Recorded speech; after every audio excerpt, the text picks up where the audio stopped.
Al-Fatihah. Ini kan malam 23. Saya itu nggak pernah loh ngitung sengaja. Tapi ini malam 23 kita insya Allah nginjak juz berapa? 23. Ini insya Allah barokah sekali. Tapi rasa harap-harap Lailatul Qadar. Biasa wae. Ora kelas e. Ben sing entuk Lailatul Qadar ben wali-wali wae. Kene entuk cipratane wis napa cukup. Lah wong traweh arang-arang yo njaluk. Iya kalau kita mintanya dianggap Allah minta, kalau dianggap ngelama. Coba andekan kapasitas Anda itu RT, minta jadi presiden, itu ngelama apa doa? Tidak, jawab saja. Ngelama. Jatah kamu untuk azab, kok jaluk Lailatul Qadar, itu ngelama apa Anda? Mestinya jalukmu orang untuk azab, itu bagus sih. Paham ya? Banyak ulama diajak istisqa gak mau. Banyak itu ulama. Ayo istisqa kita karena sudah lama gak hujan. Kata ulama tadi, jatah kita ini kena hujan batu dari langit. Gak hujan batu sudah bagus, gak usah minta. Ulama macam-macam. Lah rai-rai ngene iki pantes entuk Lailatul Qadar untuk adab ayo jawab. Ayo. Orang untuk adab wis bagus. Yo dadi dongane ya Allah. Ampun jenengan siksa la tu'akhidna. La tu'akhidna maknane njuk Lailatul Qadar mbok ora disiksa.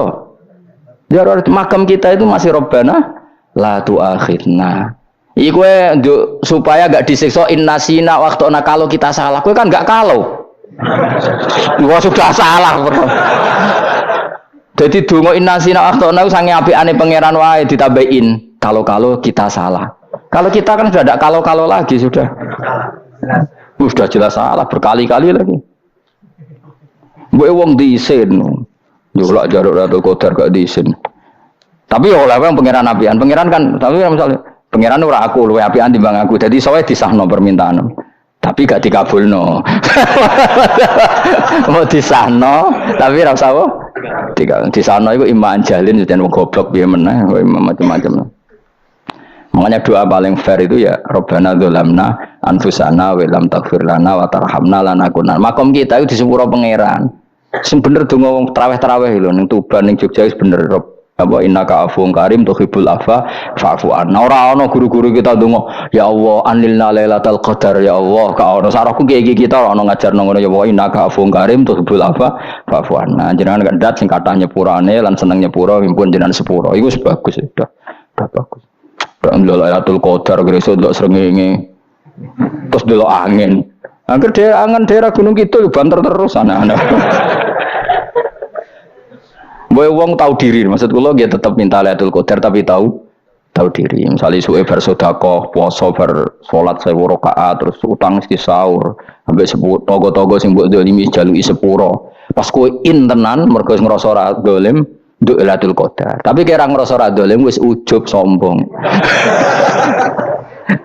Wong sombong ora berhak meraih. Lah terus piye Gus? Ora piye biasa wae, pokoke biasa wae. Makom kita ora kena adab itu sudah luar biasa. Ora penuh adab piye. Wis ngene iki luar biasa, napa? Luar biasa. Mun nang ngandel kula, mesti ngene iki keadaan seperti ini terus. Soale dongane wae Rabbana la tu'akhidna in nasina wa akhtana. Itu jadi itu sudah luar biasa. Nah, ini kan teruskan dawuh Mbah Mun ya. Misalnya Allah bilang gini, fattaku, maka takutlah kamu. Biasanya mufasir ditambahi minan nar, maka takutlah kamu masuk. Sebetulnya yang perlu dihindari dari kita, takut itu ya, takut salah, takut bodoh, takut terdolimi, takut mendolimi orang lain, takut hidup tidak ada gunanya. Tapi mufasir tentu milih yang populer, takutlah kamu dari api neraka. Coba misalnya gini, kita nanti masuk surga. Kemudian zaman di dunia kita tidak pernah berkampanye ya atau berkontribusi untuk agama Allah. Cara saya itu izin. Kata Imam Malik, saya masuk surga. Kemudian orang yang mencintai saya masuk surga itu saya malu. Rasulullah juga gitu. Saya sebagai pemimpin umat, saya malu masuk surga. Dan satu dari umat saya masih masuk neraka. Jadi ulama dulu tuh ketakutannya bukan sekedar masuk neraka, takut malu, takut bodoh, takut keliru, takut. Saya misalnya nanti masuk surga itu malu, andaikan saya tidak pernah ngajar tafsir Jalalain. Malu saya. Karena kalau tanya Allah, hak kenapa pun swarga? Terus dilebokno swarga. Tapi kalau pernah baca tafsir jalan kan ono kerene. Keren artinya saya pernah mengkampanyakan Quran, pernah mengkhidmati Quran, pernah ngitmai kitab engkau ya Allah. Saya pernah ngitmai umatnya Rasulullah yaitu sampean kabeh. Pernah mulang, pernah sowan. Biasa tiap bulan sowan jenengan gak sopan tapi. Mulane kira usah bales sowan rono malah ganggu aneh-aneh. Padahal Kadang santri yo pidol, wis diulang cek sowan. Orang tuh kiai kalau sudah di rumah tuh milik keluarga biar fair. Bermulang cek assalamualaikum. Terus kiai ini kagok keluargane ku kapan? Boyo mikir bocah ora karo-karuan. Jadi seneng yo di ilmoni, napa seneng yo di ilmoni. Saya ulang lagi ya. Nah, kata yang ditafsir itu sering tidak mengikat. Makanya kata Mbah Mun, baca tafsir itu dikurangi. Maksudnya dikurangi itu bukan apa-apa. Maksudnya tadi kalimat yang ditafsir itu tidak mengikat. Yang mengikat itu yang kalimat di Quran. Nah, kalimat Quran itu umum, napa? Misalnya gini, Allah kalau gini, i'dilu, kamu harus berbuat adil. Lalu adil itu misalnya mufassir menafsiri, adil itu menyamakan di antara dua orang konflik. Misalnya di MK 01 dan 02 dianggap sama, itu namanya adil. Itu kan dawai mufassir. Atau misalnya gini, Allah bilang gini ke saya, hak kan ada di kiai sing adil. Terus adil ditafsiri orang, adil itu menyamakan sesama murid, haknya sama. Nah, tapi bisa saja adil itu di luar itu semua. Misalnya gini, ternyata adil menurut Allah gini, adil maknanya seimbang, apa? Adil itu maknanya apa? Seimbang. Lalu keseimbangan seorang hamba adalah dia ingat Allah lebih banyak. Karena ini bandul yang benar-benar nyata. Allah itu nikmatnya nyata. Sehingga ketika saya sebagai orang alim ingat saya alim itu karena Allah, dikasih ilmu Allah, dikasih cerdas Allah, dikasih semuanya dari Allah. Sehingga saya itu tidak merasa kumuluhur pada kalian karena semua ini dari Allah. Kemudian Allah sendiri yang memerintahkan, kamu harus mengajar. Maka saya ada Arab-Arab salam templek sampeyan, penghormatan sampeyan, apresiasi sampeyan karena saya hubungannya hanya dengan Allah Subhanahu wa Ta'ala. Itu namanya adil, meletakkan sesuatu proporsional. Itu juga adil namanya. Makanya seseorang itu enggak bisa dikatakan abid selagi belum tahu kalau ibadahnya minallah. Jadi misalnya ke ibadah tok. Ternyata kamu yakin itu ibadah kamu, amal kamu itu belum abid.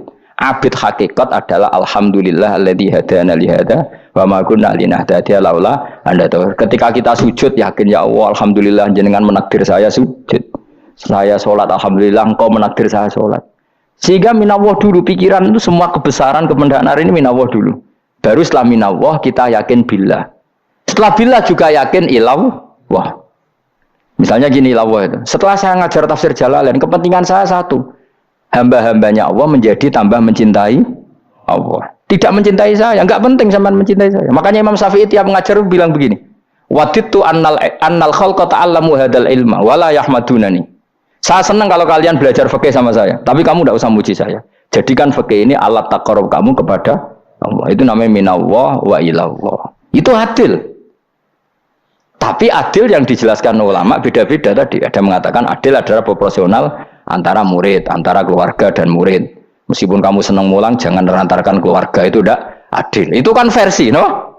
Maksudnya Mbah Mun, kamu jangan terjebak versi-versi dalam tafsir. Paham ya? Karena Allah hanya ngendikan i'dilu wa aqrabu. Paham ya? Tapi kan penjelasan adil ini orang versi. Paham ya? Ada yang nulis adil adalah meskipun mimpin masyarakat ya ingat keluarga. Karena sing tukang wayo oleh nafsir adil adalah karena laki tidak cukup istri satu maka itu kan yo repot kan. Tapi kalau kadung istrinya 3 atau 4, adil adalah harinya sama meskipun janda dan perawan. Jari sing lanang gak adil adalah proporsional. Sing wis suwi dikumpuli dikurangi. Yang baru ya mungkin kabeh enggak kalau nuruti. Mungkin enggak? Ya, tapi itu kan versi, nama. Maka kata Mbak Mun itu memang saya itu merasakan, saya sebagai mufassir merasakan memang saya kan sering baca Jalalain beda dengan tafsir Munir, nanti beda dengan tafsir Qurtubi. Saya beri contoh misalnya. Dan kamu pasti salah jawab ini. Kalau kamu benar berarti ya alim tenan. Wa idza darabtum fil ardi falaysa 'alaikum junahun an taqsuru binas shalah. Orang kalau pergi itu boleh enggak ngosor salat? Enggak, jawab saja. Boleh kan? Ngosor salat itu apa? Misalnya sholat asar 4 jadi berapa? 2. Kalau isya jadi 2. Kalau subuh? Enggak, sudah maju lah. Maghrib? Enggak, kan yang bisa dikosor hanya berapa? Yang rubaiyah, yang apa? Berarti kamu yakin? Antak suruh minas sholat artinya 4 jadi 2, yakin? Enggak, jawab saja. Yakin. Nah itu termasuk orang pinter. Ya. Berarti ilmu lagi sak trip. Ya? Sebetulnya kata Imam Qurtubi enggak. Ayat itu kan hanya bilang gini, kalau kamu bepergian maka kamu boleh menyendak sholat. Qasru itu memotong dari aturan yang dulu 4 menjadi 2. Sebetulnya ada hanya itu tok. Aturan tidak boleh membawa najis menjadi boleh. Aturan harus tumakninah menjadi tidak harus tumakninah. Misalnya kamu sholat dalam keadaan perang, wajib tumakninah apa boleh sambil lari-lari? Boleh sambil lari-lari. Boleh gak ketika perang kamu sholat sambil menghadap tidak ke kiblat? Boleh. Makanya antak suruh minas sholat maknanya apa? Jika kamu pergi, maka dalam konteks itu kan perang ya. Ayat itu memang konteksnya perang. In khiftum ayyaftinakumul ladzina kafar. Jika kamu dalam keadaan perang, maka boleh memangkas apa yang pernah wajib dalam aturan sholat. Paham ya?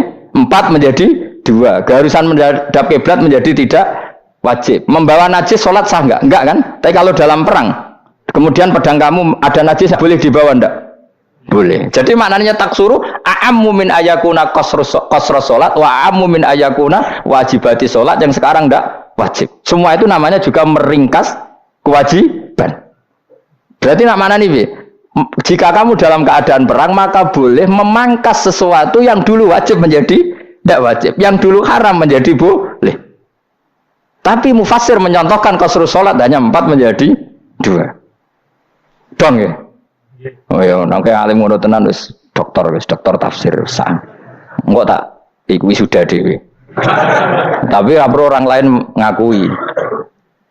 Jadi itu contoh kecil. Jadi mufassir karena kebetulan dia tahunya hanya qasrus sholat itu 4 jadi 2, dia itu. Padahal di tafsir lain diterangkan qasru itu artinya menyingkat atau mencendak atau memangkas. Dulu wajibnya sholat itu nggak boleh bawa sesuatu yang najis. Tapi kalau sholat dalam keadaan perang dan pedang kamu ada darahnya, boleh nggak dibawa? Boleh. Bahkan Allah menyuruh dibawa. Dan boleh nggak madhep kiblat.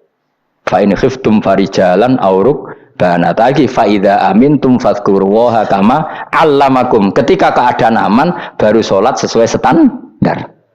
Nah berarti kan ada qasrus sholat, ada pemangkasan aturan sholat. Kayak misalnya begini.